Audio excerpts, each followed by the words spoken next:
definitely get started. Erin, if you'll continue to welcome people, that'd be super fun session. So if you prefer not to be recorded, don't put your face on and don't talk. The reason why we're recording is because several people have registered and are not able to make the live event. So anyone who is registered will have access to this recorded event. So Chelsie, if you want to start recording. We're recording. Awesome. You guys, I'm so excited for all of you to be here. Today is our Women's Business Seminar, where we are connecting, educating, collaborating, and we're talking about successful balance, business, health, and wealth. And gosh, what a time. What a time to have this discussion. I'm so glad that you've all joined us. It is the first time that we're presenting this way. I think in the times that we're living in right now, together at home is for real, and we'll go with the flow. If you forgive us for making a couple of technical goofs, then we'll forgive you when it's your turn. How about that? I want to first introduce our sponsor, Mr. Jimmy Butcher. He's not on video, but Chelsie, if you could unmute him so that he could give us just a bit about him. And I want everyone on this call to know that he has donated our door prizes. Everybody who registered up until about 5 minutes ago is in the jar, and we'll be doing the door prizes at the end of this session, which will be closer to 12:15, 12:30. You have to be present to win. So Jimmy Butcher, tell us a little bit about yourself. Yeah, well, thank you guys for having me. It's really an honor and privilege to be here today. And I'm stuffing my face so I'm not on video. No, I'm just kidding. But in these extraordinary times, it's so important that we stick together. And it's amazing that we have so many wonderful business women that are becoming a community to really make a stand for each other. And it's part of my commitment to be here and help you guys make that stand and improve your businesses by providing you a strong financial advisor in money and banking. In closing, to help the community and where I could be of help to you and your clients is that the bank is really committed to being a part of the community and helping everybody out that's suffering right now. And we do have programs to, bridge the gap for employers that are having problems. And if you do know them, please have them reach out to me, because I would like to see what I could do to help them get through these tough times and extraordinary times. Thank you guys real much. Thank you guys very much. And I'm excited to see how this turns out, because this is truly, amazing that we have 24 people here on a video and we're able to be here together. Thank you. Thank you, Jimmy. All right, I do want to thank Amy and Milada, who were going to help with our headshots. They were prepared to do that for us up until just a few days ago when we decided to go virtual. They will be helping us June 19th when our next scheduled women's event is. So please keep that in mind. I also would like to introduce Brenda Payne with Organo. She was going to provide us with coffee at our women's event. Unfortunately, because we're virtual, you will all have to go get your own coffee, or if you're drinking wine this early, maybe not. But I did want to give Brenda just a couple of minutes to introduce herself as well. So Chelsie, if you could unmute Brenda. Yes. And you guys can unmute yourself if you know how. I'm going to search for Brenda. I muted myself. You're good. Great. Hi, Brenda. Hi, Trisha. Good to see you again, and thank you for this opportunity. I'm just delighted that I have 2 or 3 minutes to just talk about myself and Organo products, and to share with all of you, and to give a big thank you to my sponsor, Neely Miller, for giving me this opportunity. And instead, she could not be with you today, and she asked me to be here. And of course, I wanted to say hello to Chelsie. Hey, how are you? Hi. Great. I'm Brenda Payne, and I wear many hats as a registered nurse for over 46 years. I'm an ordained Methodist minister for 40 years, pastor of 22 years, and now serving as a church administrator of 23 churches in this Houston area. So I'm really busy. But Organo products have changed my life and my health. I joined Organo in October 2015, and I was sick all the time with allergies, sinusitis, ear infections. Each condition turned into colds, bronchitis, then asthma. I was pre-diabetic, took many medications for severe arthritis in my neck and back. And then, of course, I had high cholesterol and triglyceride levels. So I was fed up with my medications, fed up with my doctor, fed up with the side effects, and fed up with my health status. But 2 years later on Organo products, I chose to throw away a bag full of medications. It was exciting. Organo has helped me to live a healthier, more productive life.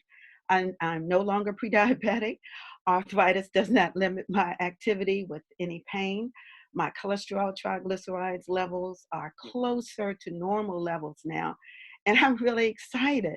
Next year, I'll be 70 years old. I will be also celebrating 40 years of marriage. So my goal in life as minister and a registered nurse is to share health spiritually and physically, and to offer freedom and wealth to as many as I can. That is just my goal. I can't tell you how I'm excited about Organo. The secret sauce in Organo products is a mushroom. It's called Ganoderma lucidum. In other areas of the world, it's called the reishi mushroom or the lingshi mushroom. And as an antioxidant and a superfood, it offers better sleep, less anxiety, which we could all use now, reduce inflammation, and it greatly boosts energy. More in particular, it boosts the immune system. In Organo products, Ganoderma is in all of our products, in our coffees, our teas, our soaps, our toothpaste, and even our weight loss shakes. But we do have a skin line that does not have the Organo, but it is all natural ingredients, and it addresses wrinkles, dry skin, dark spots, and it's done a lot for me. So I'm just here to just say, try us. If you have any questions, Neely or myself are happy to answer any of your questions and even offer you personal delivery of products. So you can contact me by cell or email, and I can give that later. But thank you for that opportunity to talk about how I'm just healthier, better, wiser, and I'm happy to just move around and not worry about this coronavirus. Thank you so much, Brenda. We really appreciate it. And it absolutely goes with the theme of what we're talking about today with health and business wealth. So we have a great lineup for you guys today. We've got Miss Erin Callahan, who's going to talk to us about Protect Your Power. We have Miss Edith Alvarado, who's going to talk to us about cash flow health. And we have Chelsie Ward talking about hidden stressors. And then I'll be wrapping it up at the end, talking about Be Your Brand. So, how's everybody doing? Okay so far? It's okay, just smile. It's all good. Everybody's waving. I know it, I love it. This is amazing. All right, so Chelsie, from a technical aspect, I have stopped sharing. So Erin, if you want to take over and start sharing your presentation, I will make your introduction while you do that. All right, so, well, go ahead. You're working on it? Working on it. Okay, perfect. So Miss Erin Callahan practices in the areas of wills, estate planning, and probate. Erin is a native Texan. In 2007, Miss Callahan was awarded her bachelor's in science degree in international studies from Washington University in St. Louis. In 2011, she received her law degree from SMU, Dedman School of Law. At SMU, she received numerous accolades, served as the student bar president and the Women in Law president. Since graduation, she has primarily worked for insurance companies involving complex matters related to nonprofits, sports and entertainment, and oil and gas.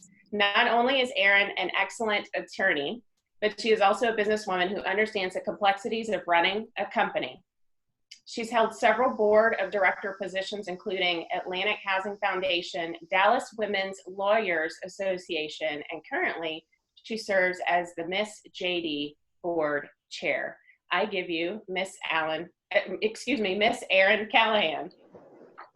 Hey everyone, so I'm having a little bit of technical difficulties. This is to be expected in these challenging times. So Trisha, thank you so much for that wonderful introduction. And I'm going to see if I can get us started here.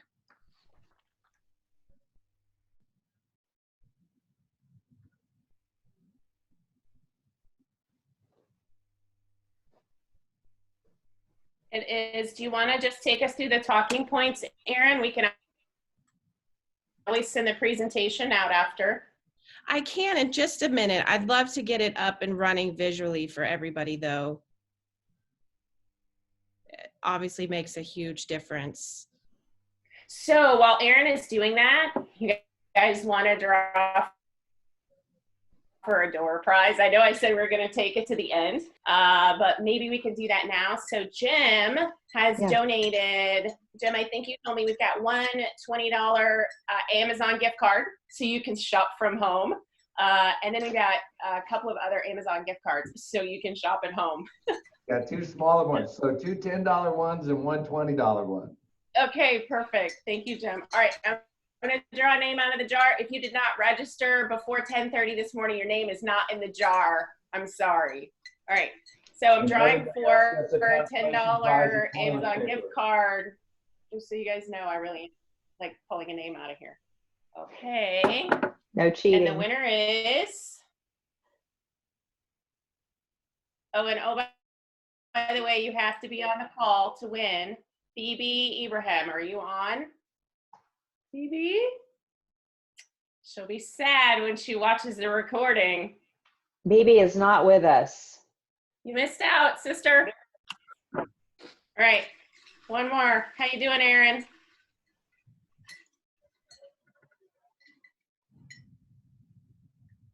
All right, here we go. Denise Hauk, you're in, sister. So Jim, we don't have to mail that when I see her every week, and I will just hand deliver it when, oh, maybe not. maybe if we're all in quarantine, we won't be hand delivering anything. Denise, you're our first $10 gift card winner for Amazon. Woo, thank you. Unmute yourself and celebrate. Right, Erin, how are we doing? Hey guys, I'm so sorry. I'm having some legit issues here. Not to put you on the spot, but Chelsie, would you be interested in going right now and us switching places? I'm thrilled. Trisha, what do you want to do the next in the lineup, or do you want to just come back around? How do you want to logistically handle it? Either. I'm good. Either way. Edith, are you ready? Yes, I believe okay, I am. So you guys already met Erin. We love her. We're going to circle back when we've got her presentation up. So Edith, if you could go ahead and take the screen and start your presentation, and I will do your bio. Does that work okay? Yes. All right.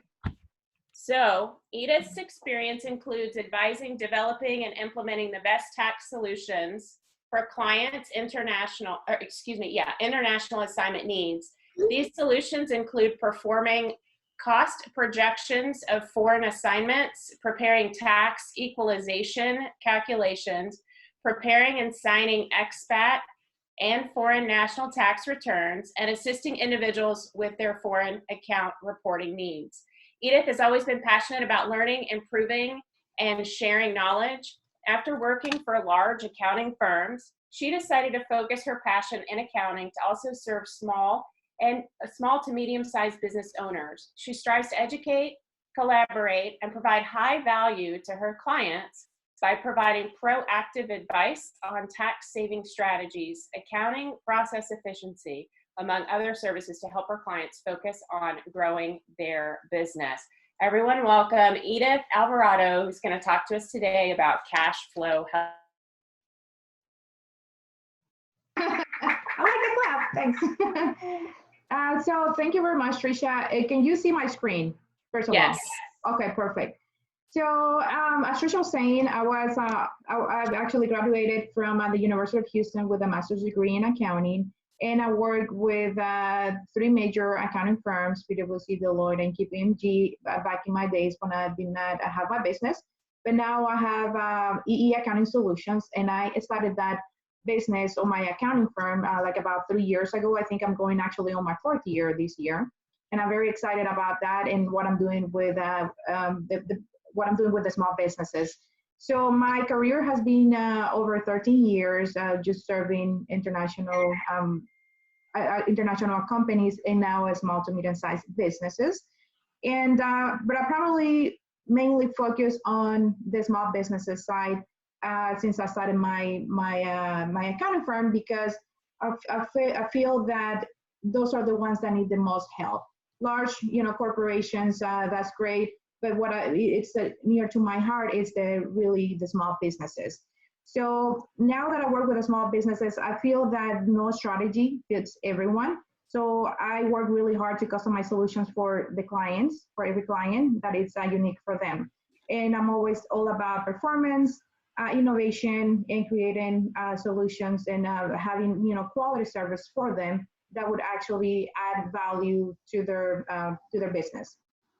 And let me see what happened here. Okay, so the learning objectives for today, it's we are focusing on the cash flow health of your business. So we're gonna go over the reasons to understand the health of your cash flow.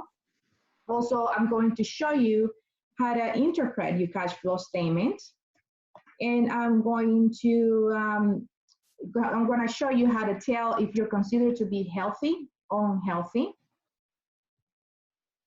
in the cash flow, of course. Knowing this will help you grow your strategy to if you're sustainable, ready to expand, or other. So I'm gonna help you, interpret those things.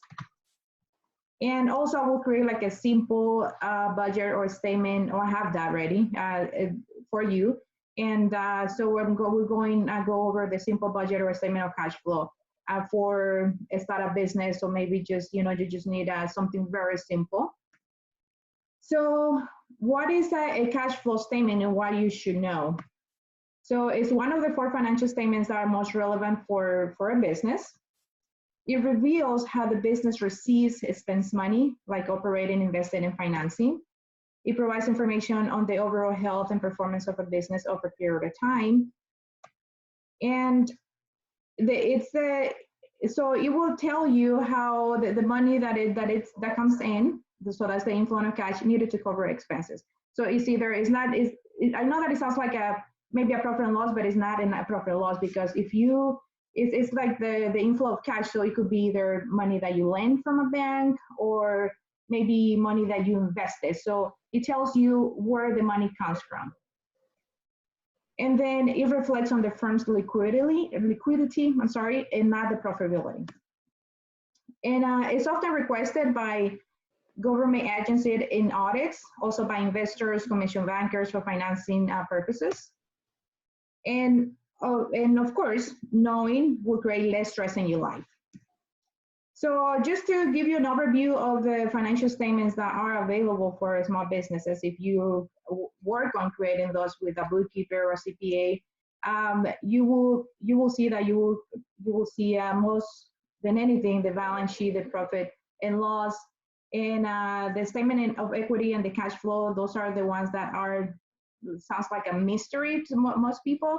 But today we're gonna try to clear some of that, and we're going to focus on the cash flow statement and provides, and that is to provide information on operating, investing, and financing activities, as discussed before. But it tells you, like in these 4 main statements, it tells you, it's just like a short description of what it does. But we're going to focus on number 4 today. Okay, sorry about that. So just for you to see that's how they relate to each other. First, we'll see the income statement, and that goes into the statement of equity. And also the statement of equity goes to the balance sheet, and the statement of cash flow over here, let me go back, it goes to the balance sheet. So they all relate to each other, and they're small pieces of the main 2, the income statement and the balance sheet. but that's just for you to have a visualization of how they relate to each other. So how to check and interpret some of your cash flow statements. So let me go ahead and take you to one example. And let me see if I can. Oh, can you see my Excel file? No, we still see your PowerPoint. Okay, one second. So let's see. Let me try to share this one. All right, can you see my Excel file now? Yes. Okay, perfect. So, and this is, and I know it's probably it's a lot of numbers, but you don't have to, it's just, I'm just gonna go over the basics on this, on how a cash flow looks like. If you use QuickBooks, for example, and if you pull that statement, it looks kind of weird. So I didn't use one of those, but because it goes into, sometimes it's not even all the way correct if the setup of the QuickBooks is not correct. But just for you to know, and you need to know these things in case that you get asked by a commercial banker to share, like your cash flow or how you get in your money. So you will have an idea of what they're talking about. So by means you do not need to be a professional. If you need a professional, then you will need to get with a bookkeeper or with a CPA, for example, to maybe create some of this for you. But just for you to know or have some understanding. The way that the cash flow statement, it's how it's composed. It's like it starts with the net income. So the net income is just your sales less any expenses that you have. So it starts with that, and then it adds back any non-cash expenses and any increase in your accounts receivable because you have not received the money. And here you have depreciation because that's not a cash expense. So you add it back. So then you determine what is your net cash from operating activities. So that if this is positive, then it's good. If it's a lot, it's always good. So in this example, that's a good sign that there is cash from operating activities. The next section of the cash flow is the investing activities. So that is from the sale of a property, or if you so that would increase, like if you sell a property, you get money from that sale. And if you purchase equipment, then you actually take your money. So it's sometimes if you want to see it like, okay, it's self-explanatory. But you have to kind of have the sections on there. So the equipment is if you bought equipment. And for the financing activities, the member distribution, we see that in this example, this owner actually took $100,000 out and the reason why, because there is a lot of cash that came, and that's what we want, right? We want to take money for ourselves. But it also contributed a little bit, $20,000, and also had some debt, maybe to purchase this equipment.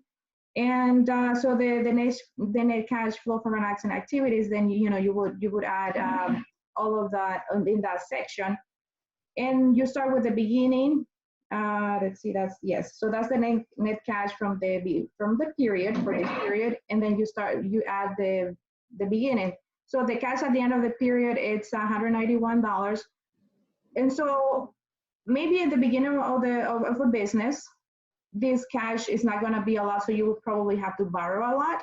But over time, this needs to be, a positive. It needs to be, to be a lot in order to cover for maybe the next year's 6 months or something. So one of the things that I wanted to show you is some of the ratios that, and especially this one right here, that's very important. And this is called the operating current cash flow ratio. So let's say that this company has current liabilities of 250. That means that those are liabilities or payments that are supposed to be due in a year or less. So this cash right here is enough to cover some of that. So the ratio is 1.1, which is really good because that means that you're healthy. You will be able to cover those liabilities for your business. So that's what some bankers like to see, if you apply for a loan. And I know that the main ones are the profit and loss, but this is also one of the things that if you consider to have liquidity in your business. So this is just one example. And let's see, the next one that I wanted to talk about, it's one that is not so good. So let's say that this client or this business only have a profits of 50,000, and then the cash from net operating activities it's 41,000. So they did still sell a property and purchase one. And then you will see that at the end of the period, they actually borrow a lot of money. And so one in the current cash flow ratio, it's actually 55. So this business is actually in trouble because it may not cover for the expenses of 75,000 that may be due in the next, the next few months to come. So most likely, if they don't increase this net income here, they will have to get money from financing activities. So it's a good way to understand this statement once it's set up correctly in your accounting systems, because it will tell you a lot. It will tell you a lot about the health of your business. Let me see what else I have in here. So yes, so I have another thing. So I know that this is it may be confusing sometimes because it takes into account a lot of things. The one simple breakdown that I like to do with some of my clients, because they're very simple small businesses, and I like to create a budget with them. So this is probably one of the things that every client or every person who has a business should do, maybe in the first year of business, also whenever you start knowing some of your numbers. So I always try to do this for some of my clients that I work with on their accounting, with their accounting.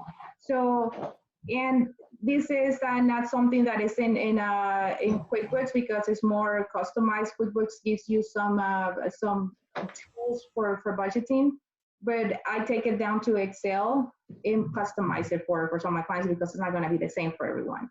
So if you have a business, you will probably need to have some information. So like what is your basic average sale for either one client or maybe the product that you sell. You also need to know what is the cost to produce that service or product. And then you will need to know, okay, how much you expect to make from that product. And then of course list out all your basic expenses. So what I did with this Excel is that I created some fields that you will just need to fill in. So let's say that you want to change it to 2,000, and it will do some of the math for you. Also, if you have businesses, like if you're a franchise, sometimes you pay royalties to your to the franchise store. So you will also need to create that into place to see, okay, from your royalties, you also need to pay 8% of that.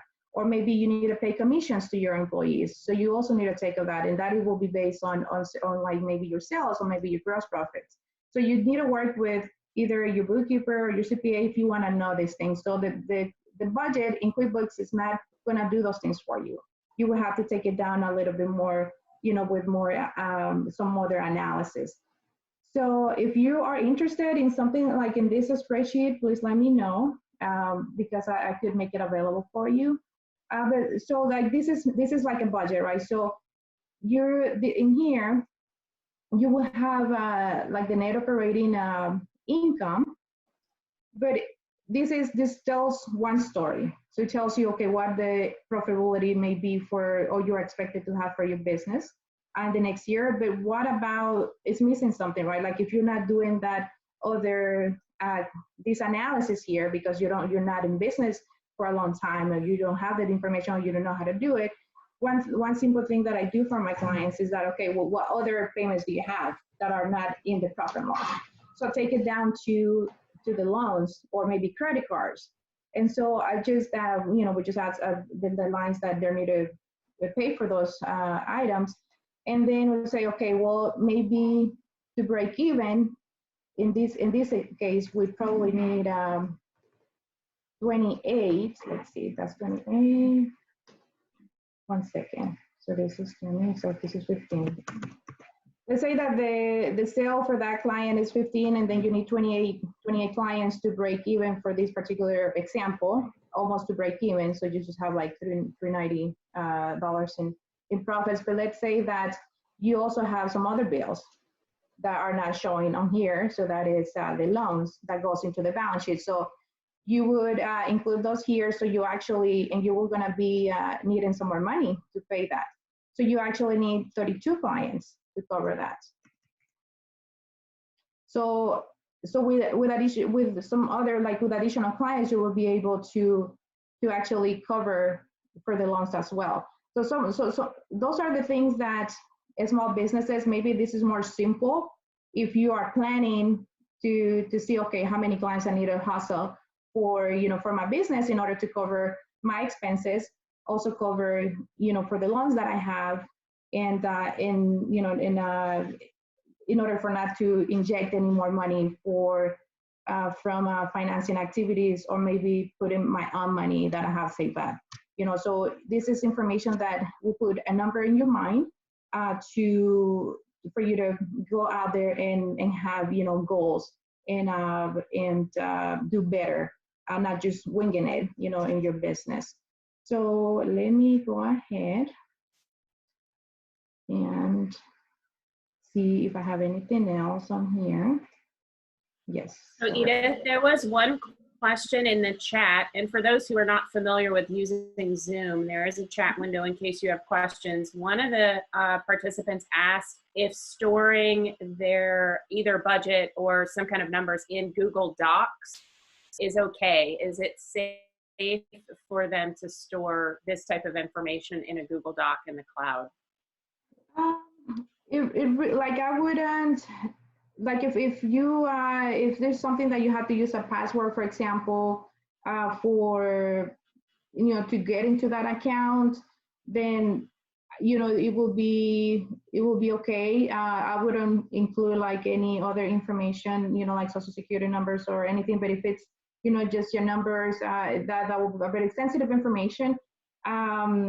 I don't like to use Google. That's the reason why I don't use Google Drive. I actually use something called ShareFile, which is a more secure cloud that I use for my clients and for myself. Because I don't, you know, like Dropbox, or even though there seems to be that they're okay, but you don't want to put a lot of information out there. But you do want to make sure that you have your information that you, in case that you lose your computer, you have that available somewhere else. Yes, that makes sense. And I do believe that you can put a password on any files that you have out in the Google Cloud. So hopefully, Kathy, that answers your question. Go ahead. Yes. And let's see. So I have one more slide here. 1 second. So let me see.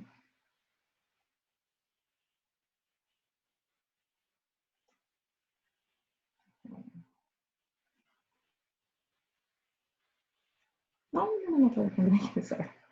Okay, so let's see. So this is, okay, so this is one of my, I'm almost done. So this is why you should budget for why you should budget and why you should know the cash flow of your business. So I have 3 points here. So it provides information where you stand, where you want to go.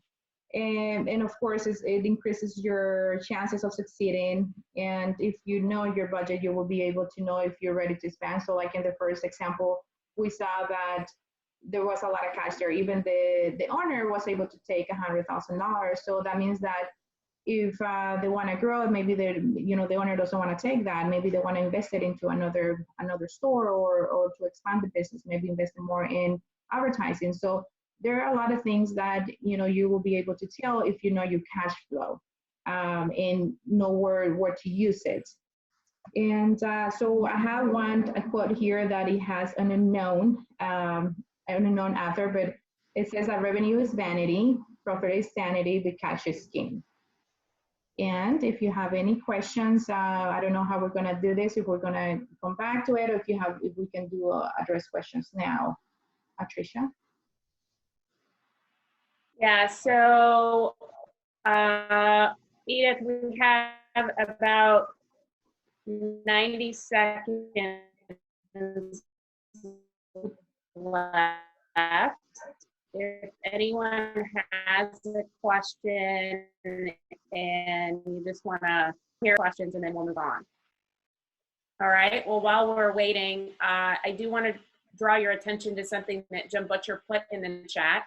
For those of you who don't know Jim, he is a banker, and what he wrote here is, this is extremely important information, and you should know that the debt coverage ratio that 90% of banks look for is 1.25x minimum. This includes new debt. So if what Edith presented today is confusing, it's okay. It's confusing to most of us. That's why we have Edith.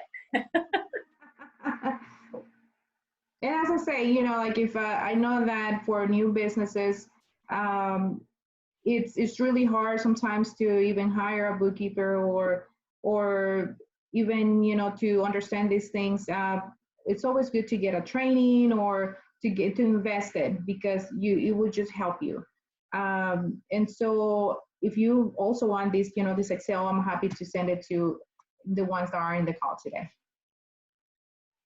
Okay, that's wonderful. Thank you, Edith. And at the very end, I will throw up the last slide. Actually has all of our contact information in case people want to contact us directly. So those of you who are on video, wave and say, give us a thumbs up if you thought that was great.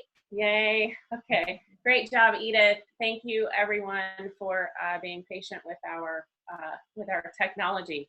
All right, Miss Erin, I saw you pop back on. Are you ready for us? I think so. Let me try to share the screen. And okay. And I'm not going to introduce you again, but I do have a little quote that I was going to say while you're getting your screen up and running. Yay.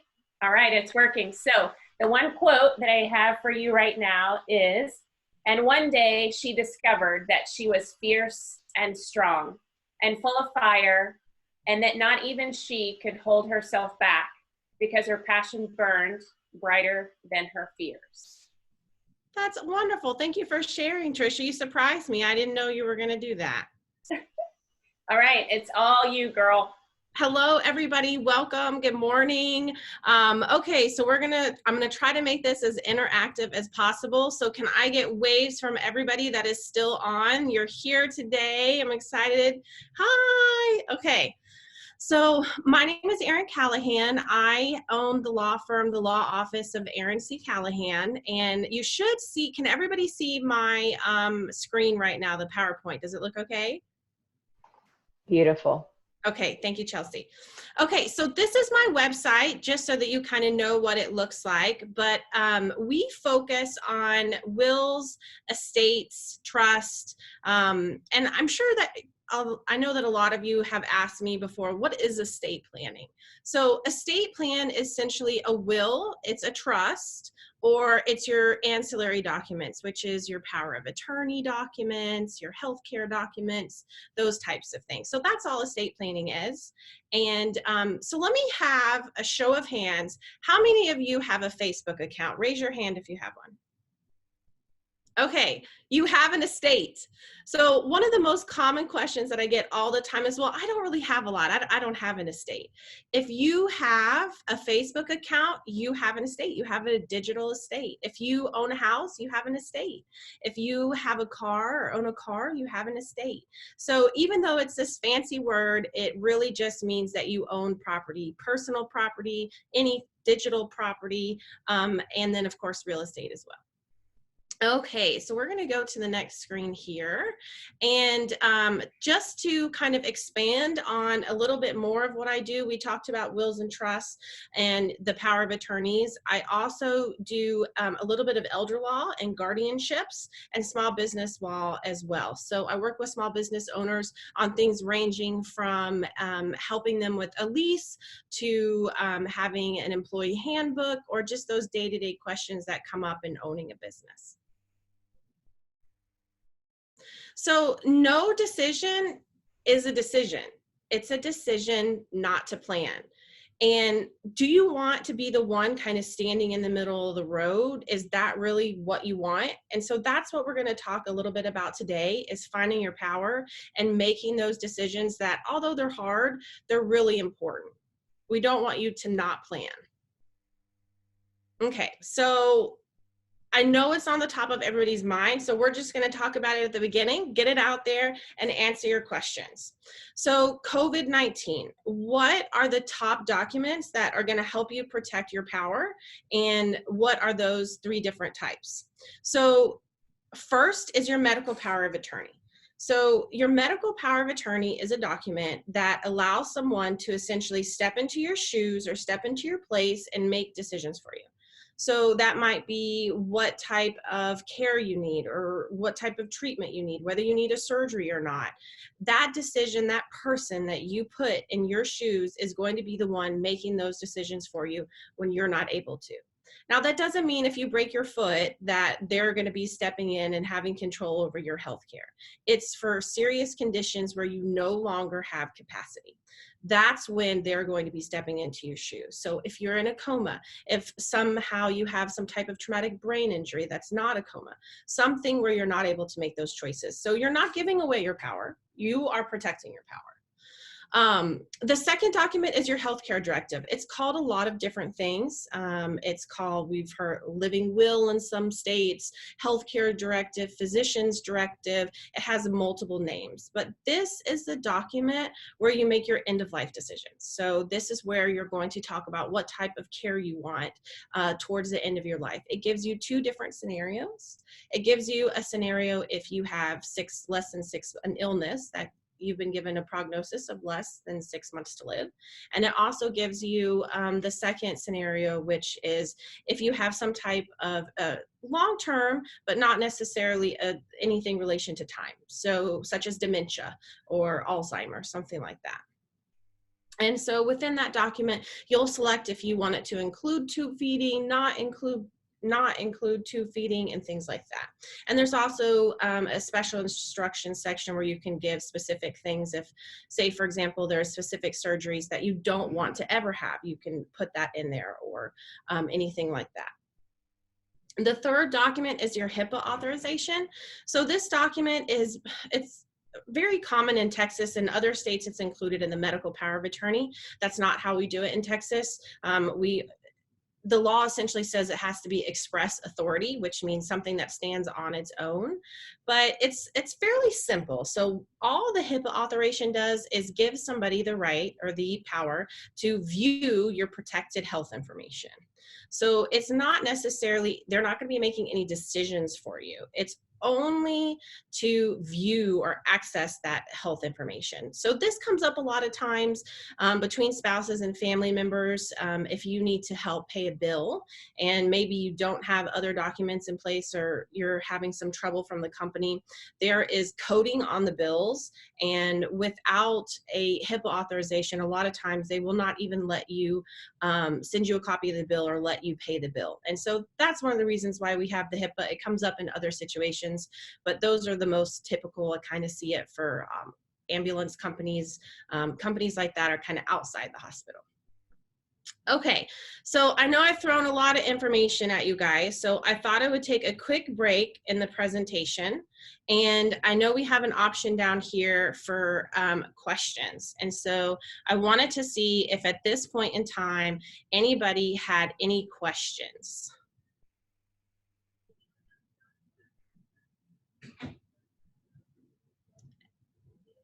All right, so I'll start, Erin. With all of these documents, is this something that you can help us with? Is this something that we could do all in one package? Are they separate documents? What does that look like? How do I get started, basically? Yeah, so that's a really great question. So let's answer the first question first. Are these documents the only documents that you need? They're not. There are packages that most estate planning attorneys do, and they will include those 3 documents.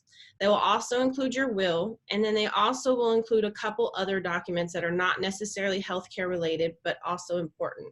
So I try to look at planning as, is this something that you're looking at for disability? and for death. And so these 3 documents all operate on disability. They don't operate after you pass away. So these are the healthcare documents that are critical, but they're not necessarily the only documents that you need in a package. And we'll go through all the documents next, the rest of them. I just kind of want you to have the top 3 at the front of your name or at the front of your mind. So yes, these are something that myself or any estate planning attorney can help you with. I really encourage you not to download forms offline. It's very difficult to find the accurate forms online. A lot of times the forms that are online are free forms and they are from 10 plus years ago and they don't have all the language that you need in them. So that's why we say it's important to not just print something off yourself and use a form that is not necessarily legally accurate. Good. Someone typed in the chat, how long does it take to prepare this package? Yeah, so typically an estate planning package would take about 2 weeks. Sometimes it's a little bit less, sometimes it's a little bit more, depending on how complicated your family dynamics are. So right now, we obviously have kind of seen an uptick, and so we're trying to stay within those time frames, but it just kind of is one of those things day to day. We are working on trying to get everybody their documents as soon as we possibly can. So we're trying to stick to that time limit, but sometimes it's, you know, a little bit less, sometimes a little bit more. Great. Thank you, Kay, for the great question. Okay, so let's go ahead and go back in. Just wanted to give you guys a break and answer some questions, and we will go back into the rest of the presentation. So after those top 3 documents that we just talked about that are on the medical healthcare side, I'm going to walk you through a timeline of estate planning based on age so that it kind of applies to everybody. So when you turn 18, as soon as you turn 18, you are a legal adult. So if your parents are still helping you with decisions, or parents, if you're still helping your 18, 19, 20-year-old, 25-year-old children with important decisions in life, you need to memorialize that in writing. Because if something were to happen, let's say, for example, your child was in a car accident and you called the hospital and you asked for a status update, they're not going to give it to you. They're not going to release that protected healthcare information. They're not going to talk to you about their status. So if you're still involved in their lives, or if you're a young adult and your parents are still involved in your life, you need to absolutely get the 3 documents that we just talked about. The other document that we haven't talked about yet is if you have a history of mental health, we have a separate document that goes through some of the decision making if there's certain medication that you don't ever want or treatment that you don't want. So if you have a history of mental health in your family or personally, and you want to have some of those conversations about what type of treatment or medicine you do or don't want, we also have a special forum for that, but we do not recommend it for people that don't have a history of mental health in their family. Okay, so let's go ahead and go to 31 to 41. So we know that you have those 3 documents already. Okay, you're a young adult, you've got them in place, but now you are buying a house. You are opening bank accounts. You have a 401k maybe, or an IRA. This is the time when you need a will. This is the point in your life where you need to start putting those wishes onto paper about what you want to happen if you pass away. In addition, if you have a 401k or IRA, your beneficiaries need to match your estate plan. So this is the time where a lot of financial advisors and attorneys work together, and we even hold meetings together for some clients so that we can make sure that your financial plan and your estate plan match, because you don't want to get in a situation where they don't. One of the biggest issues that we see is that children under 18 cannot inherit money. So if you have a beneficiary listed and it is a child under the age of 18, you absolutely need to reach out to an attorney so that you can get that changed quickly and it matches your estate plan. So you also want to go ahead and update your ancillary documents from your parents to your spouses or to your partners. Then lastly, this is also the time in your life where you want to look at disposition of remains form, which is where it's a legal document that you talk about if you have, if you want cremation, or if you have burial wishes, or maybe you have religious restrictions or things that you want to happen that are very specific and very important to you. This is the document where you put all of those onto paper so that your family doesn't end up fighting over your last wishes at the very end. It gives control. You name an agent, just like in the power of attorneys, where you give that person the right to have kind of control over your remains and what happens with your funeral and your burial wishes. This is a time you really want to start thinking about life insurance. Of course, I don't sell life insurance, and it's not really part of estate planning packages, but it is critical and it is important. And unless you have the ability to self-fund, which is fine, I highly recommend looking at getting life insurance so that you can, you know, just make sure that your family's taken care of when you're no longer with us. You have that plan A and plan B. So going into your 40s until 50, there's a couple other things that you need to do. One, you absolutely need to have a will at this point in your life. If you don't have one, it's mission critical. Just remember, not planning is a decision too.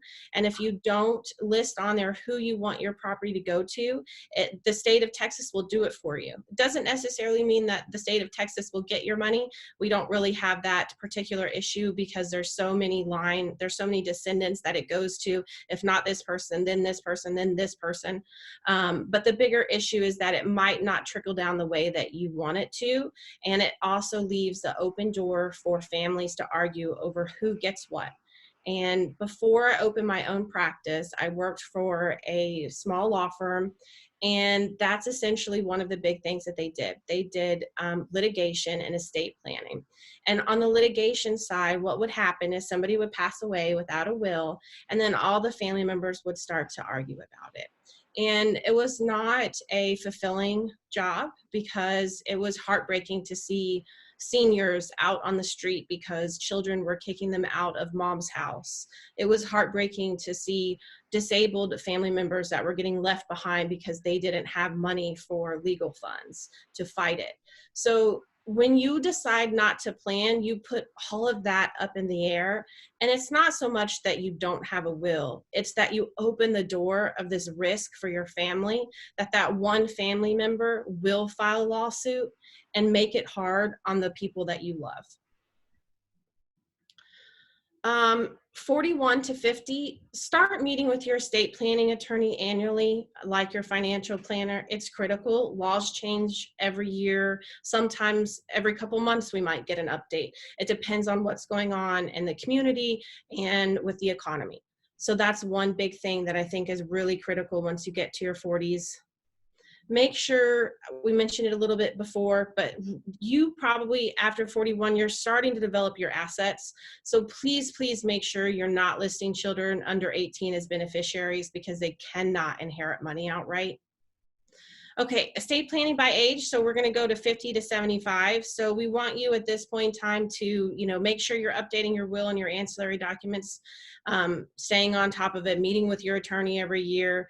This is a point where you also want to start thinking about long-term care insurance. So no, once again, I don't sell long-term care insurance. It's not part of the estate planning side of it, but it is important. And so what long-term care insurance is if you are put into some type of memory care facility or some type of long-term care facility, you will need to be able to pay for that. And there's two different ways. So there's self-funding. So if you have saved for retirement and you have money in your, can you all hear me? I think it froze there for a second. Yes, Okay. you're good. So a long-term care insurance is for if you have to go into one of those facilities, it covers that extended stay. Medicare stops paying after a certain time period. And so then Medicaid would step in and they would start paying, but you have to get qualified for Medicaid and you have to apply to Medicaid, and not everyone can meet the restrictions to be able, or the requirements to be able to do that.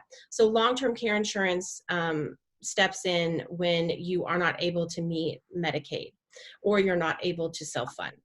So The other thing between 50 to 75 comes up often is, do you need an estate planning deed? There's several types of deeds in Texas that automatically pass property to family members, which is, it's kind of like a beneficiary form, if that makes sense.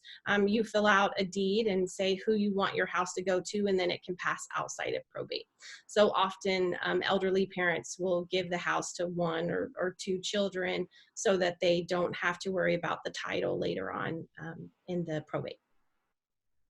Okay, so we are going to move past that, and I posted this lovely photo of Galveston. I figured we all just needed to see something pretty and take a deep breath, and so this is your time to just take a deep breath. Okay. So I want to talk to you guys for a few minutes about your digital legacy and your digital estate. So one of the things that I tell all of my clients, and I think that, you know, this is really mission critical, is that you need to get a password manager for yourself, your family, and your business. So it's a few dollars a month. They're not expensive. This is from 1Password. There's quite a few out there. There's Keeper. There's multiple different ones, but this is a phenomenal tool to manage all of the online accounts that you have. So you can also name someone in your stead. You can name an agent if you were to pass away. And this way, that agent or your executor could get into all of your digital accounts. Unfortunately, there's a couple horror stories out there. There's an author who wrote his last book, and it's password protected, and the family has never been able to access it. There's another kind of story that outlines an issue with a Bitcoin.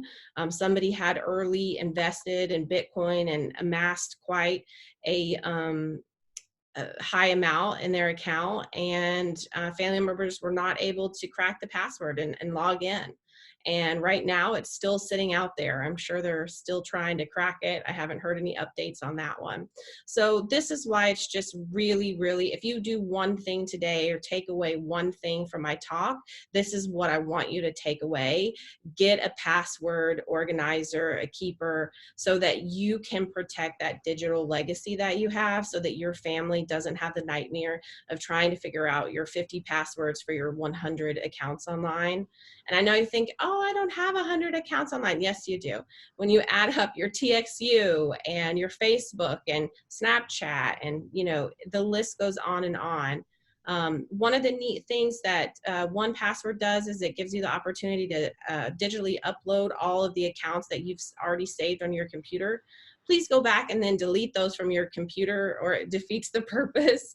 But this is the one takeaway that I would love for you guys to have from today, is get that password manager, protect your family, protect your digital legacy, so you don't have any hiccups down the road. Okay, so we're going to send the PowerPoint out afterwards, so you don't have to feverishly write these instructions down. But as far as your digital estate plan goes, another thing that I do with my clients is I just give you the instructions to create the Facebook legacy contact, and then your inactive account manager on Google. This way that you can also name someone that can go in and have the rights to operate your Facebook account and your Google account. Right now in Facebook, my understanding is that you can only select one. I've heard that might be changing, but that's the way that it is right now. And then in Google, right now you actually can have up to 10 people, so you don't have to make those same decisions. You can definitely list multiple people on the Google account manager. So this is really kind of towards the end of our presentation, so I thought it might make sense. I have a couple more slides which I can show in a minute. But Chelsie, how are we doing on time? Do we have time for a few questions, or are we out? So Erin, we've got time for one or two, and I've got a couple of people who have posted in the chat. Would it be okay if we use those questions? Yes, absolutely. Okay, so the very first one, it came in while you were talking about the legal forms. Kathy Morris asked if you have one from Mama Bear Legal Forms from Dave Ramsey, is that good? Good question. So I am a big Dave Ramsey fan. We're being recorded, so I don't want to say anything negative. I have seen his forms and I would not use them for my own family. So hopefully that is enough information to help you. Good answer from the attorney. Yes. To All right, consider looking at those again. The next question is from Ava. What does an estate planning package cost approximately? Yeah, so good question. So there's a couple of different types of estate planning. There's will-based planning and there's trust-based planning. I would say that about 90% of my clients are on the will-based planning side. A trust is very expensive because you are essentially front-loading the costs of probate. Probate is after you pass away, where you present the will to the judge. And so that process in Texas is fairly inexpensive. It's about $3,000 to $4,000 unless you have a complicated estate. I say that that's inexpensive because in states like California and New York, it's about $10,000. So I know that that's still kind of expensive for some folks. But back to the estate planning side of it with will-based plans. So wills, they kind of, it's a range. So not one person is the same, but I would say that on average for one individual, estate plans kind of run from about 1,000 to kind of 1,100, sometimes as low as 900. It just kind of depends on what the needs are. I personally give a pretty significant discount when it's a husband and wife because that's the majority of what we get. And I would say that for husband and wife, they kind of range from about 1,300 up to about 2,500. It really depends on the family dynamics. Say, for example, if you have a blended family, that's going to control the price. If you call me and say, hey, I'm a single person and I want to give everything to my child, I have one child, that's going to be significantly less expensive than the person that calls me and says, hey, I've been married 2 times. We have children from multiple marriages. I had kids, he had kids, we had kids together. That is going to make your estate plan significantly more expensive. I think the one thing I'd like to take away is that I know that estate planning can be expensive. And if you cannot afford estate planning, please still reach out to me. There are several resources that I can give to you and I can work with you and try to help you find something that works for you instead of you just going out online and downloading these forms that unfortunately are just completely inaccurate. I actually posted yesterday, I'm going to be doing some videos about this, but in our legal forum, and I said to all the attorneys, I said, hey, tell me about the worst online wills that you've seen and why they're bad and where you got them from.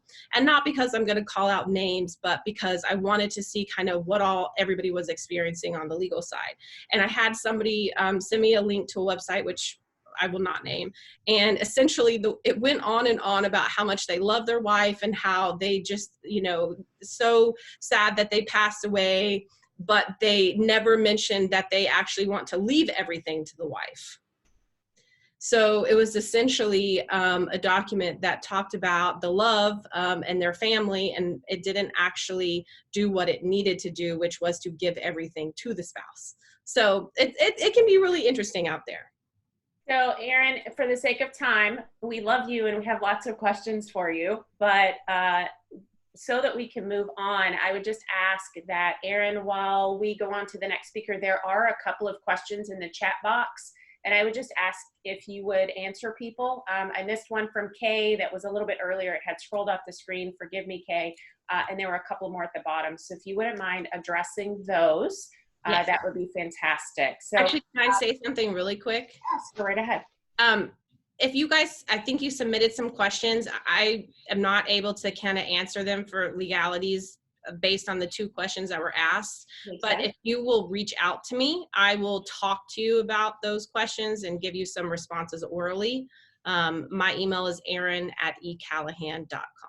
Awesome. And at the very end of our event today, I'll have everyone's contact information up there, all of our speakers' contact information up there as well. Erin, thank you so much. If everybody will come off video and give us a thumbs up. How are we doing? Good. Yay.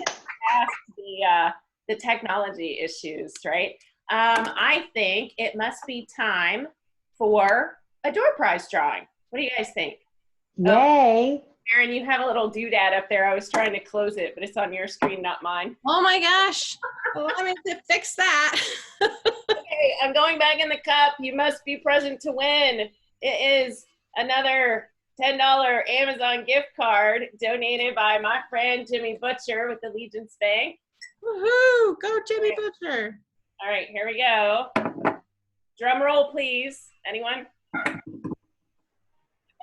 Everybody's dogs start barking. Sarah Blumenfeld, I know that you're on the call. Awesome. Awesome. Sarah always wins. You're a tenor. All right, super. I'm excited about the way things are going so far. So we've heard from Edith about business and cash flow, which is a super important topic right now. We heard from Erin about protecting your property, your assets, and all of the documents that come along with that. Protect your power, right? And what you have in front of you today. Erin, I love that you had it separated into age groups. That really helps. And Edith, I love that you showed us the budgeting spreadsheet and how easy it is to manipulate for those of us who love spreadsheets. You guys did an amazing job. So I'd like to move on to our third speaker. She's going to talk to us about all those bad things that are happening to us that we don't know about. Miss Chelsie Ward, who's an amazing friend, amazing woman, an amazing business owner, and my friend, has a background in applied behavior analysis. Her study of the psychology of the mind has helped her devise successful behavioral intervention techniques to help others succeed in reaching their health and wellness goals. Her career as a nurse has given her extensive insight into the conventional Western approach to healthcare and see firsthand the negative systemic effects to our bodies caused by the food industry and big pharma. Chelsea's understanding of functional medicine and energy healing gives her clients tools that they can use for a lifetime so they can continue to live a life of health. And Chelsie, I had one quote before I let you speak. I think this is purposeful as you start your talk today. One of the most courageous things you can do is identify yourself, know who you are, what you believe in, and where you want to go. I give you Miss Chelsie Ward. Thank you. I'm the woman of controversy sometimes, if you know me, and I'm okay with that because I certainly know what I believe in, and I will be happy to stand for that very strongly. So that is very appropriate. Thank you, Trisha.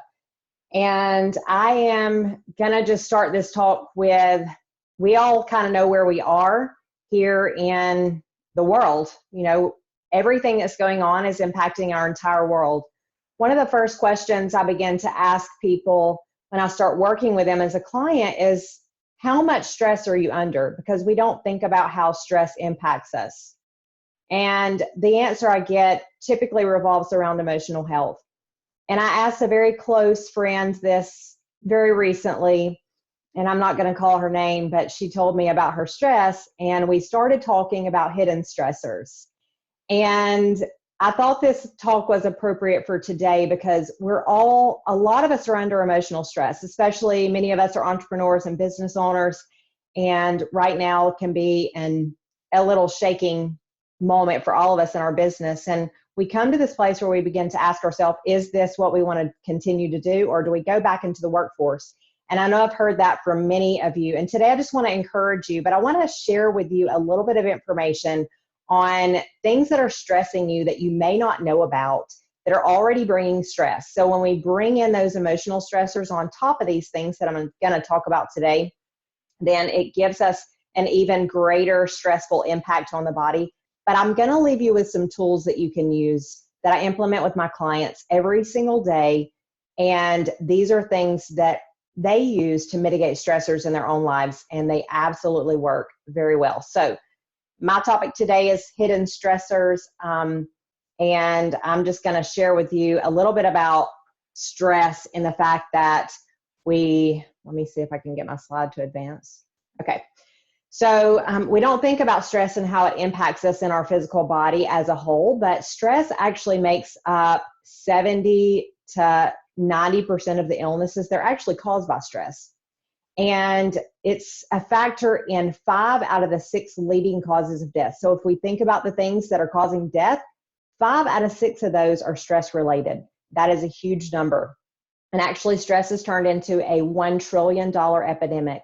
If you have to ask me the number one cause of people coming into my clinic, which is a virtual clinic, it is stress. So like I was saying earlier, a lot of the things we think about when we think about stress, those are mental and emotional. So this time that we're in right now, we're starting to think about things that are fearful, right? We're thinking about our finances. We're thinking about that client that closed her contract with us. We're thinking about all those things about business. But then we have the personal stressors. We have relationship stressors. So I want to talk to you a little bit about my client today, and I'm going to use her as an example. Her name is Cheryl. And she came to me about 2 years ago, and she was under a lot of stress. She said emotional stress, right? She had relationship stress. She has several children. She had stress at home. She was sitting on the couch every single day and pretty much just watching TV or looking at her phone. She didn't have much drive or much energy. She had a lot of anxiety, and she was pretty much depressed because she felt like she's been overweight for 20 years. She has no purpose, although her heart was really in doing things that she was truly passionate about. She wanted to live her best life, but she really couldn't. And a lot of times it was because of those emotional stressors that drug her down.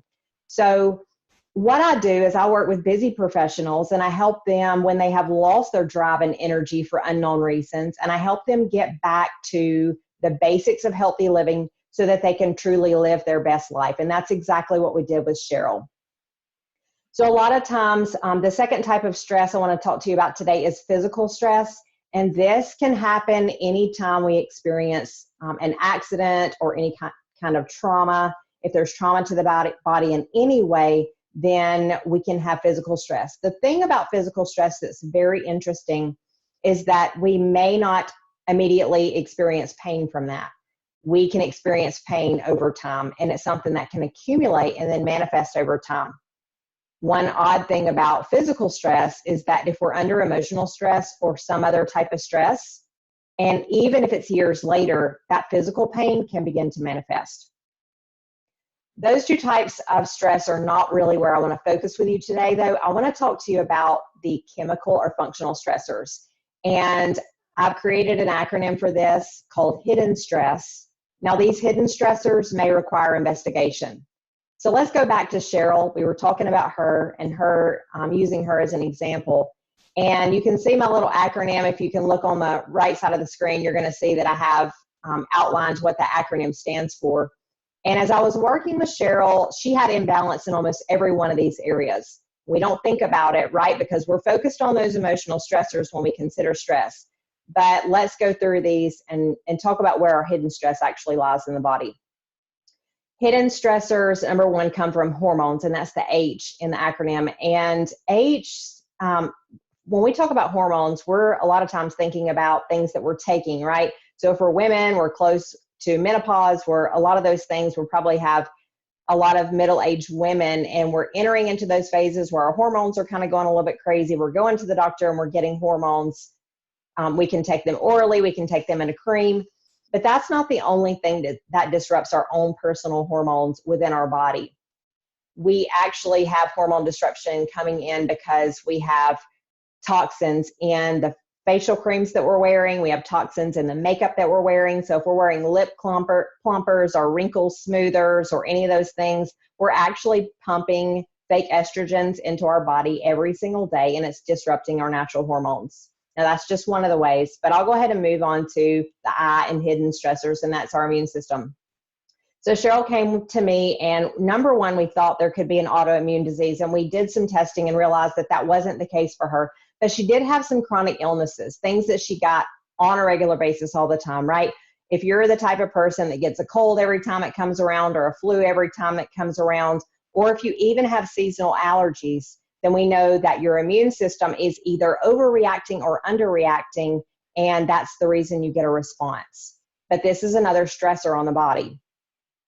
D, the first D is for digestion, and digestion is really our central organ system that is taking in all these foods and things that we're bringing in on a regular basis. A lot of those are inflammatory foods, which disrupt the digestion. If we have changes in our gut, in our environment in the gut, it's going to imbalance the pH, which allows for parasites and bacteria and fungus and viruses to begin to grow. And then we think about the next phase, which is detoxification. This is another area that we really struggled with Cheryl, because a lot of her detoxification pathways were closed. So this happens because we're taking in chemicals all the time. Now, I've listed a few here for you today. Those are pesticides, herbicides, genetically modified foods, right? So we're taking in all those things on a regular basis.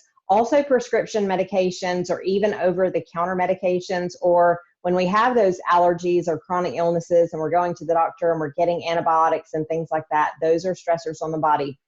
But not only that, we are breathing in toxic air every single day. We're drinking toxic water every single day.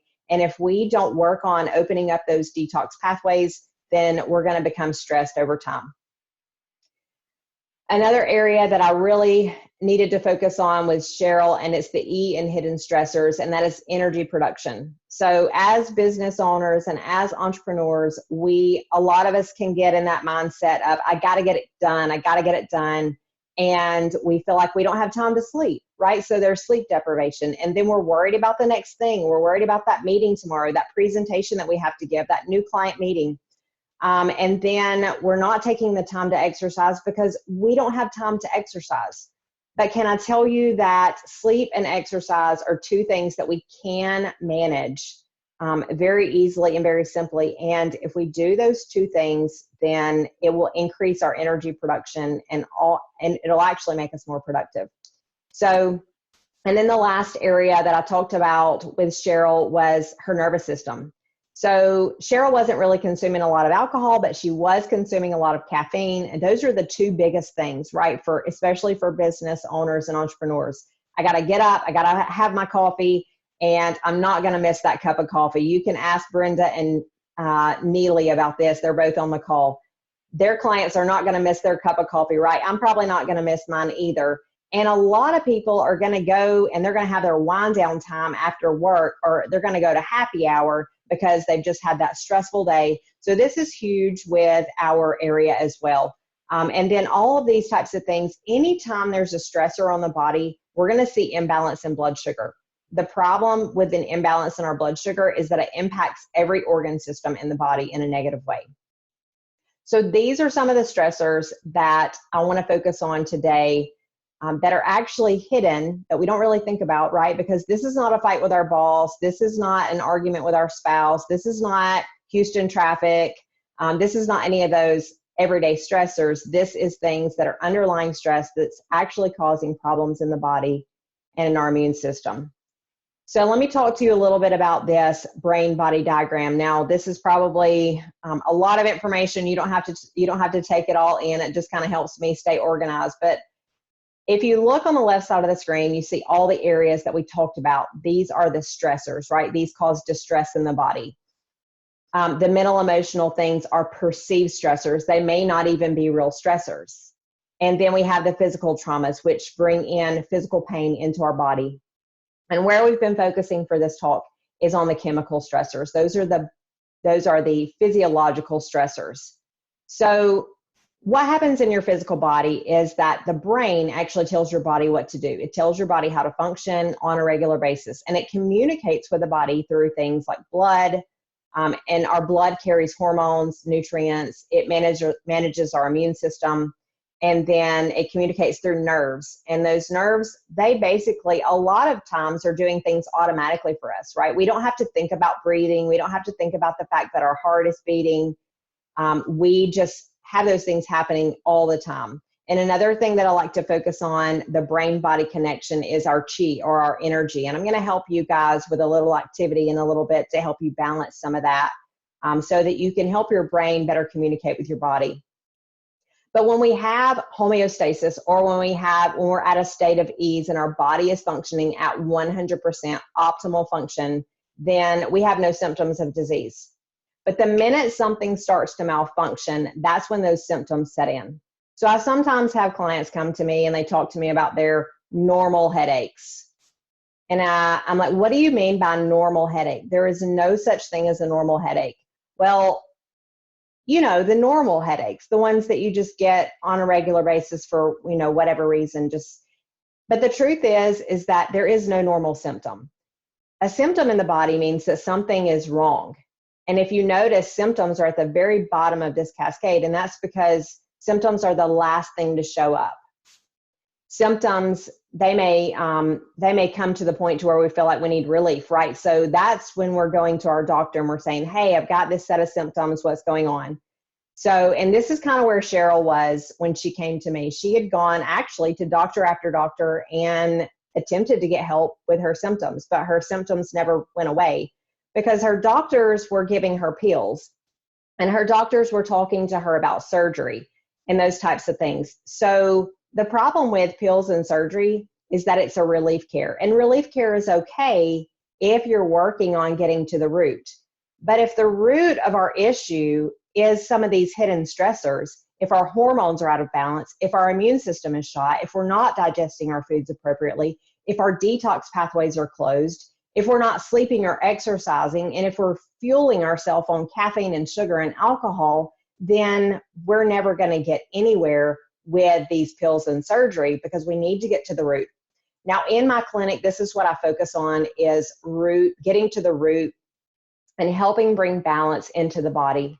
I actually have one diagnosis in my clinic. I'm not a doctor, and I don't treat anything from a medical standpoint, but I do help people understand that there is hidden stress in the body and that we can bring balance back into it. So my one diagnosis is metabolic chaos. Now, what happens in metabolic chaos is there is a problem. We've seen some of those problems. We've seen a lot of those symptoms, and those are really weak link dependent. Now, what that means is that everybody's different. So Trisha may have hormone imbalance because that's where her genetics lie. Edith may have gut issues, right? She may have gas, bloating, pain, constipation, diarrhea, all those fun things, but it might be because that's where her weak link is, right? So we have to understand that everybody is metabolically individual. That means that everybody's problem is going to show up a little bit differently, but it's all the same. And the number one cause is stress. So I wish I was in the room with you guys and I would get you to tell me your example of what health really looks like, because this looks different to everybody. If I ask you your definition of health, it is going to look different for every single one of us, right? As a business owner, I would imagine that you are looking for more drive, more energy. A lot of people that come to me just want to get rid of some extra weight, but then they find that once that weight comes off, they have freedom, they have more confidence. They're not afraid to get in front of people and speak. They're not afraid to stand in front of a room and talk. A lot of people are wanting to decrease chronic pain, but truly it's about finding balance so you can live with fewer symptoms. Now, I want to talk to you a little bit, and this is where I want to focus today, is on the tips that I give my clients. We talked about those hidden stressors and everything that they bring into the body. And the way that we balance these is just by getting back to the basics of healthy living, right? So with Cheryl and with all of my clients, this is what I focus on. Number one is nutrition, getting back to a basic healthy living. And that is removing inflammatory foods like gluten, dairy, sugar, soy, and alcohol. This is not something I remove indefinitely for all people, but for about a period of 90 days, just to kind of reset and reboot the body, and then bringing in lots of good healthy foods. So I say anything that was once living, or still is living in the form of plants and animals and in organic form, then those are really good healthy foods to eat. And I want to talk to you about number two, getting out in nature. So this is really huge. I want to tell you guys a little story of something that happened to me. And it was Thursday, this last week. I was sitting in a meeting and I went and I turned my head and I felt a little bit of pain in my neck. And I was like, man, I think I have a swollen lymph node. And it's very rare for me to have anything like that happen because I've really worked to boost my immune system, but I knew that my body was attempting to fight something. So we know these allergies are kind of stirred up and I didn't think much about it at all. But this weekend, I went and I got out in nature because I just needed to get away from the corona stress, right? So I went and walked on the beach on Saturday, and then on Sunday, I went hiking. And I have to tell you that I came back in, and my lymph nodes by Monday, they were completely normal. And the thing is that there's healing properties in nature that actually increase the frequencies in the body, and it brings healing into us. We don't even have to do anything for it, right? Those healing properties actually boost our immune system for up to 30 days after we're exposed. So if you can't get in the forest, that's okay. Take a 20-minute walk, get out in your backyard, have your coffee on your patio, or have your coffee on your grass. Get your feet bare on the grass and do your morning relax time there.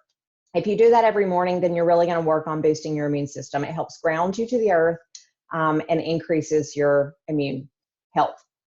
Number 3 is relationships. So one quick tip about relationships is they are key to health. I sat in this office for a very long time when I first went into business for myself, and I felt almost this depression creeping in. And I love my networking meetings. I love getting out there and meeting face-to-face with these women, face-to-face to people, and giving a hug. But there's really science behind this, because did you know that when you give someone a hug, it actually releases a feel-good hormone called oxytocin? And this hormone makes our endorphins release, but it also increases our immune system. So relationships are a big key. And you have my permission. If you have any of those rough relationships, just kick them out. It's okay. And then number 4 is sleep. So we talk to our kids and our grandkids and all those people in our life that are super young and small. We tell them they must be on a sleep routine. And then we forget that as adults. So one of the very first things I implement with my clients is a good wind down routine. And what does that look like? Well, turn off technology 1 to 2 hours before bed. Snuggle up with your partner, read a book, do something relaxing, get a warm bath, prepare your clothes for the next day, prepare your food for the next day, something healthy, right? So you're not running around the next morning like crazy. You're going to dim your lights, and you're going to lower your temperature in your house by 1 or 2 degrees and just create a little sleep sanctuary. And I promise you'll sleep a lot better too. And then the 5th way is through exercise and movement. So when we exercise, it increases our immune system as well. And this is one of the big things I have a problem implementing with business professionals, because they're like, I just don't have time to exercise. So one thing I want to encourage you to do, just to get some extra movement in right now, or even this week, just try it out for me, is if you will set your alarm on your phone for every 60 to 90 minutes, and you will just take a 5-minute power walk. It doesn't matter where you are. If you've got on heels, that's okay. Kick them off or put on some running shoes. Just walk out the door and take a 5-minute walk.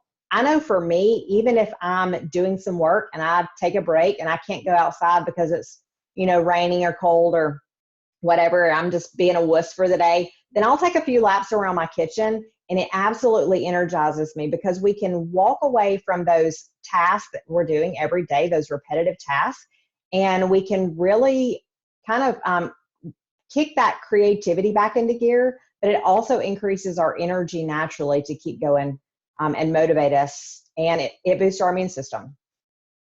And number 6 is stress reduction. So I teach my clients a breathing technique, a lot of different stress reduction techniques, but I do teach them a breathing technique, and that is called box breathing. So I don't know if we have time to do this. I may do this with you guys at the end of the call, but really what it is just you're decreasing your state of stress by doing this. You're entering your body into a parasympathetic state, which is rest and digest. So it allows your body to rest instead of being in fight or flight, which when we're in fight or flight, we feel like we're running from a tiger, right? So our body is kind of in that panic mode. So if we slow our breathing down, then it tells our body, you must slow down, you must relax. So I teach my clients to do this very first thing in the morning when they wake up, and anytime they're under stress, and then right before bed. So what box breathing looks like is just breathing in for 4 counts, and then holding for 4 counts, and breathing out for 4 counts, and holding for 4 counts. So I'll help you guys walk through that. If you have any questions, you can always email me and I'll demonstrate, but it's just breathing in, 2, 3, 4, hold, 2, 3, 4, out, 2, 3, 4, hold, 2, 3, 4. So, and you may have thoughts arise. That's okay. It's not really, it doesn't matter what's going on in your brain during this time. You can just continue the breathing exercise. A lot of people start with 1 to 2 minutes, and then you can work your way up to about 5 minutes. And it just really helps you, even if you're having troubles digesting your food and your food's giving you gas and bloating and things like that. You can do this before meals because it helps you actually digest. Because if we're in that chronic state of stress, whether it be a hidden stressor or whether it be something we're emotionally stressed about, the body doesn't know. It just knows that we're under stress, right? So these stressors can be mitigated by using a technique like deep breathing to help our body automatically enter back into that parasympathetic state. I'm not going to go into supplements a lot. I'll talk about 2 stress-reducing supplements that I really love. And one of those is L-theanine. And that's just an amino acid. So you guys can get that over the counter if you're under stress. A lot of people find the liquid kind really helpful. And they just take a few drops if they're feeling pretty stressed, and it helps balance the stress response in the body. And then I'm going to give a plug for our organo people on the phone. I know Brenda talked about the reishi mushroom or ling chi mushroom.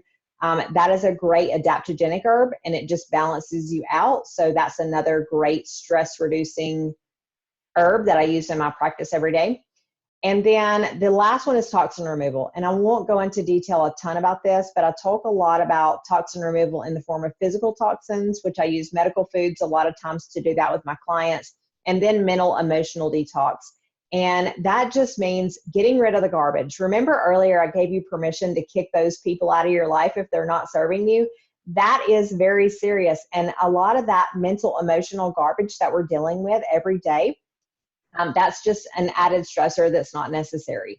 And you can make it all about you. That's okay sometimes, right? If you're protecting yourself and you're protecting your immune system and you're protecting your emotional health. So I've talked to you a little bit about Cheryl. I want you to meet her right quick. This is Cheryl in March of 2018, but before she went to Israel, she actually came home from that trip. She could barely walk when she got home because there was so much walking to do during the trip. She was in tons of physical pain. It was very traumatic for her, very emotional, very depressing to be there and be in this state. This is her in March of 2020 after we had been working together. Her personal trainer is actually on the call, so thank you, Nicole, for being here. And Cheryl wrote a book. Cheryl went from sitting on her couch doing absolutely nothing, miserable in her relationships, miserable in her life, to now she is her kids absolutely love her. I have a relationship with her kids. They are messaging me like, I have the most amazing mom. They love the way her changes have helped her mood and her personality. And Cheryl's the hero here. Look at her. She's writing books. She's ministering in prisons. This is her book, Letting God Lead. She's a minister. She's gone to California recently. She's gone to New Orleans recently.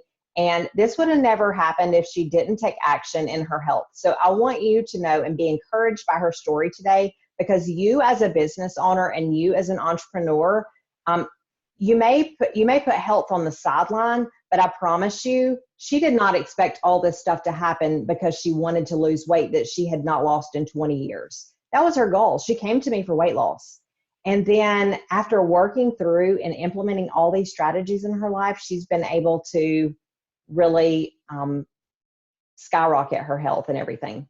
And it was by doing these simple things. We balanced her hormones, her immune system, her digestion, her detoxification, her energy production, and her nervous system. All these things that were hidden to her before we started working together. So that is all I have for you. Thank you guys for tuning in. That was amazing. The one thing that I want to mention, because we don't have a lot of time and we need to move on just so that we get everything in, is the box breathing. You had shared with me that that's something that the Navy SEALs actually do. Is that true? Yeah, it is. So if it's good enough for them, it's good enough for us, right? Yeah, absolutely. All right, so I will let you take over. I'm going to pull up my presentation and we'll go from there. So I'm going to, I forgot. Everybody come on video and give us a thumbs up. All right. Everybody's Thank you, doing guys. okay. We're almost to the finish line. So I'm going to introduce Miss Trisha Stetzel. She's going to be talking about Be Your Own Brand today. And Trisha's passion for helping others in the community and in her business led her to become a certified focal point business coach and trainer, working with Brian Tracy International and offering corporations training and navigational conversations through Leadscape Learning, allowing her the opportunity to share. Okay, sorry, I just lost that, Trisha. Okay.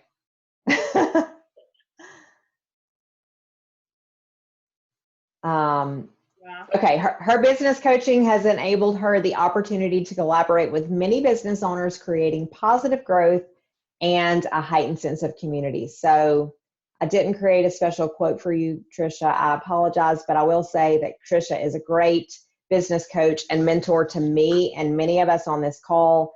And I don't think any of us can speak high enough of her for everything she's done to help us grow our own businesses personally. So thank you to Miss Trisha Stetzel. You have the floor. Thank you very much, Chelsie. I appreciate it. Can you see my slide? Yes. Okay, just making sure. So I want to wrap this all up in a tidy bow for you guys. I'm so excited about the speakers that we've already had. And the topic of my, or the title of my talk is Be Your Brand. And it's really taking into consideration protecting your power, having cash flow health in your business, taking care of those hidden stressors, and be your own brand. So what does that mean? My objectives today are to teach you the difference between business branding and personal branding, and also what building your personal brand means. So we're going to talk about, or we're going to define the business brand, we're going to define personal brand, and then we're going to use balance and boundaries to create that personal branding. So in the chat window, besides the brands that you see on this screen, throw up some other brands that you know just by looking at a logo, maybe what their tagline is. Or you can shout it out. Anyone? Apple. Yes, absolutely. Good. All right, so you guys recognize the little A with the smiley face under it? Even if the A wasn't there and it was just the arrow, the smiley arrow, wouldn't you know that brand? Yeah. Yes. Yeah. It all makes sense, right? When we talk about business branding. So it's about having brand recognition. You put your logo out there and people know exactly what it is that you're selling. So quite simply, your brand, your product, you brand your product by giving it a name and then focusing your advertising and promotional material on creating a distinct image attached to that name. So the brand will actually summarize the values, virtues, qualities, and attributes that your product represents. And over time, it becomes recognizable to the public. So when you hear the name BMW, you'll most likely picture the ultimate driving machine, or it may be in your head, right? You've seen the commercials about BMW. This is really what business branding is all about, right? When you see the Starbucks brand or the Lexus brand or the BMW brand, Walt Disney, and of course, Amazon, and some of the others that you guys mentioned. That's what building a business brand is all about. So what about your personal brand? What does that really mean? If you work for a corporation, you of course have a business brand. If you work in your own business, you should have a business brand. But your personal brand should also reflect the promises that you make and keep. That's going to be important to your clients, right? So your personal brand should really show that you do what you say. If you make a promise to your clients, then you're always going to keep that promise. It's also hugely about the image that you project. So if we take what's going on in the world right now, and we're all walking around kicking a can by ourselves, because we don't have anyone around us and we're living what I would consider below the happy line. What kind of image does that project to your clients? Could you take that instead of just kicking the can around and get on the phone with your clients, or even be branding yourself as the expert in your field because you have so much more time on your hands right now? That's something that you could be doing. So you could take that negative below the line, right, where you're not in your happy place, if you will, and bring yourself above the line and start creating opportunities for yourself and creating that personal brand that your clients and potential clients are looking for. So when I talk about personal brand image, your appearance, your attitude, your behavior, and your overcommitment are huge. So how you notice that the first two are guys. Sorry, guys. Pictures of men. So if you took the guy down on the bottom left-hand corner of your screen who looks completely frazzled, is that a guy that you would want to do business with? Likely not. What if I presented somebody like this instead, right? If I wake up in the morning and I don't take a shower and I don't comb my hair, yet I know I have a video call, do I want to get up and put on clothes that represent my brand versus just rolling out of bed? Probably. So here's a story. My first business, which is a pet care business, I was a dog walker, still am sometimes. I didn't have a need for business attire necessarily. My uniform of the day, tennis shoes, shorts or jeans, a t-shirt, and a ponytail. I joined a business networking group and I felt like I needed to represent my business in a business manner. My personal brand when I walked in the room was dress slacks, a nice top, and a jacket. And most people didn't know that I was a dog walker. They knew that I owned a dog walking business.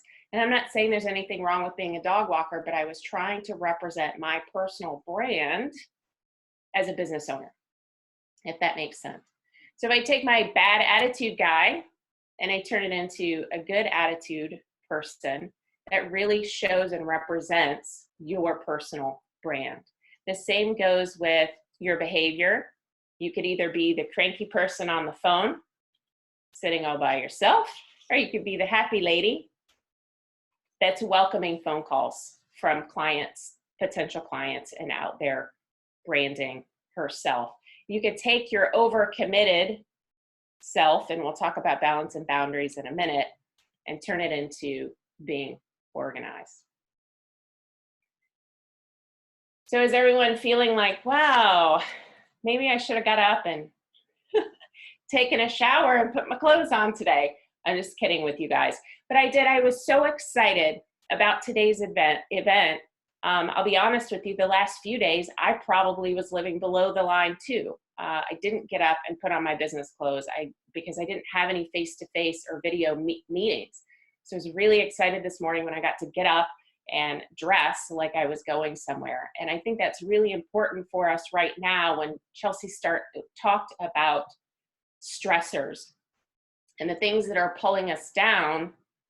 We need to really be conscious of the thought, do I want to live below the line? Do I want to be below the line today? Or do I want to pull myself out of that hole and have a great attitude about what's happening?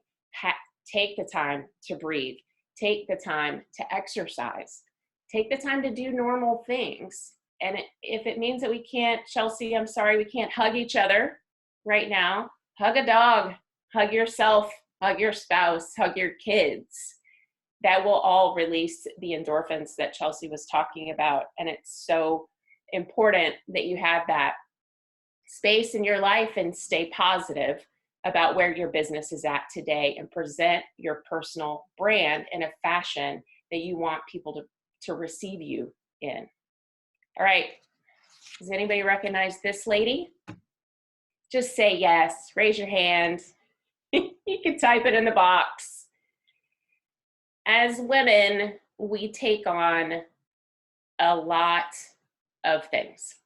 We feel like we have to be superwomen sometimes.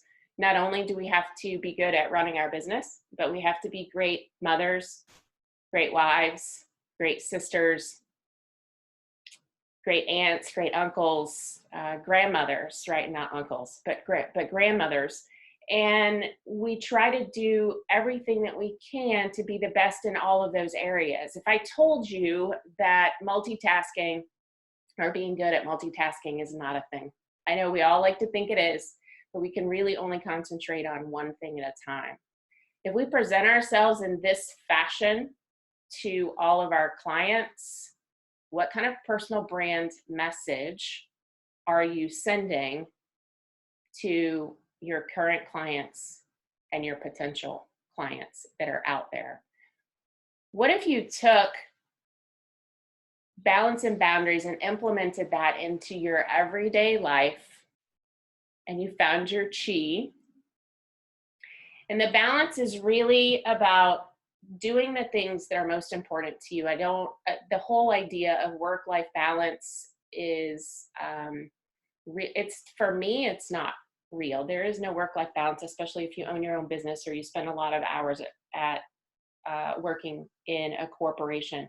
So what's missing in there is you and the time that you need to take care of yourself. If you have balance in your work life and your life, then you should be comfortable in telling people that they need to wait until you finish what you're doing right now, which goes into boundaries.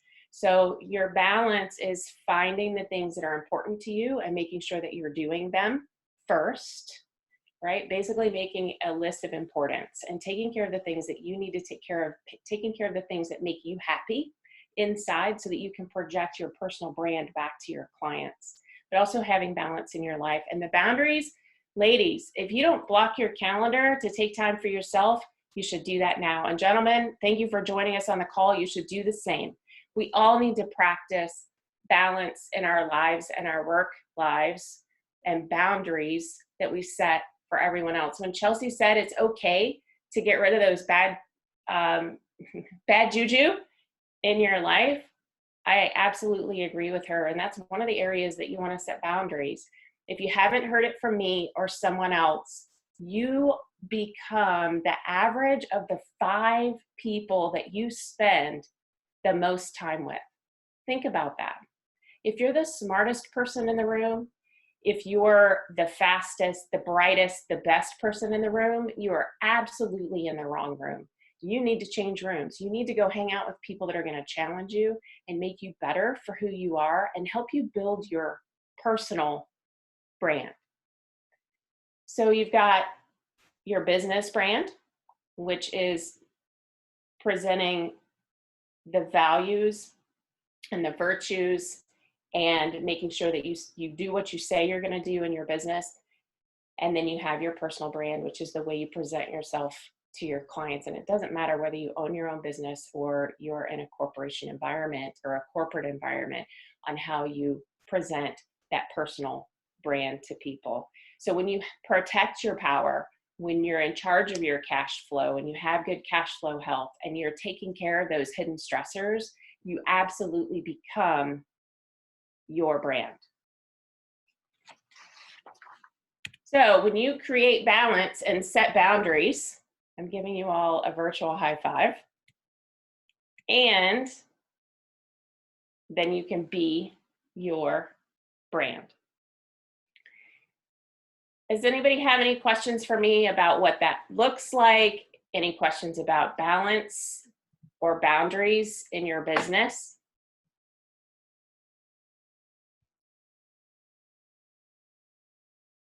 No one's here. You guys are all quiet. Only person I see now is Nicole. Hi, Nicole. I'm listening. My clients are blowing up my phone right now. Well, I bet they are. I bet they are. Going to online at-home programs from the gym, so I'm having to like switch everybody and build for everybody all at once. So I'm paying attention. No, I know you are. I'm wondering if anybody else is out there. Do we have anybody else out there? Yes, we do. There they are. Yeah, we have 24 still on the call.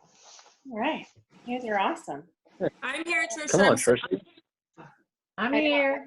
Scared everyone, right? Because you all didn't get up and take a shower this morning. I know that's what it is. Someone told me about this or sent me the link like 5 minutes before, and I was like, oh my God. So I'm sorry. I only took like a 10-minute nap. No big deal. Only a 10-minute nap. You guys are all awesome. But do you guys get how important it is to have your personal brand? I mean, for me, I created opportunities to be referred much more often in my pet care business because I showed up as my personal brand. And that personal brand was being in business attire. Some people may agree with it, some people may not. It is the way that you present yourself. And if you show up in a bad mood, stressed out, and not dressed appropriately, how many clients are going to look at you and go, wow, she really doesn't have her stuff together, right? And maybe move on to the next person that does what you do, that has a more organized personal brand, right? I agree, because I actually have a question since you opened for a question. Okay, go right ahead. And I have this conversation with Philip, and we kind of joke about it. Even with like my online training, a lot of the like big time Instagram models, online fitness trainers, most of their way to get clients, and this is going to be very straightforward, and please don't take this rude. I don't feel like the way that they dress is very inherently appropriate to get the type of client that would be long lasting.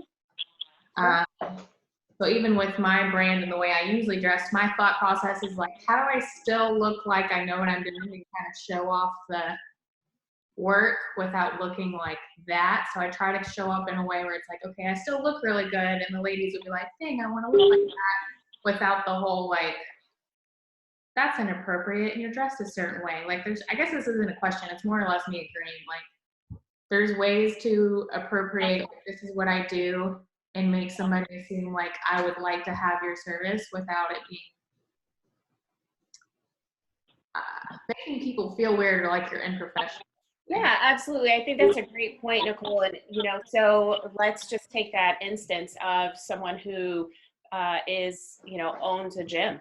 And what does that look like? What kind of personal brand do you want to project when you walk into a business meeting? So you walk into a business meeting with other business owners, you may not necessarily want to wear a suit because you're covering up, right, that you're the personal trainer as well as the business owner, right? So you could wear branded gear. I think that's amazing. There's nothing wrong with wearing branded gear. What you don't want to do is show up in, ripped up jeans, you haven't showered in 3 days, and some kind of goofy tank top with the Simpsons on it, right? I mean, that's not projecting your personal brand. That would be a big no-no.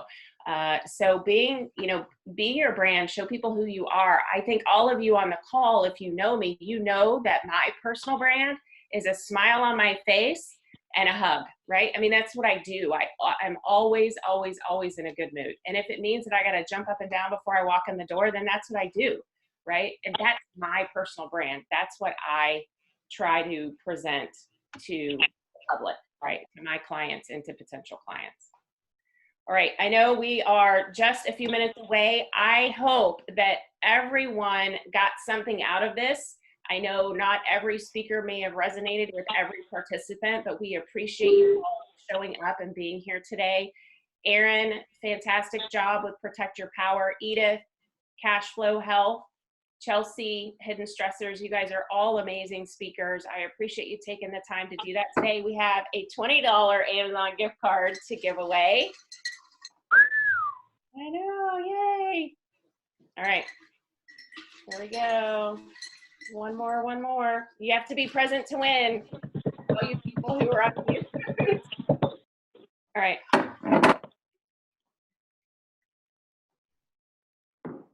Sandy Royce, are you on? Sandy, are you on?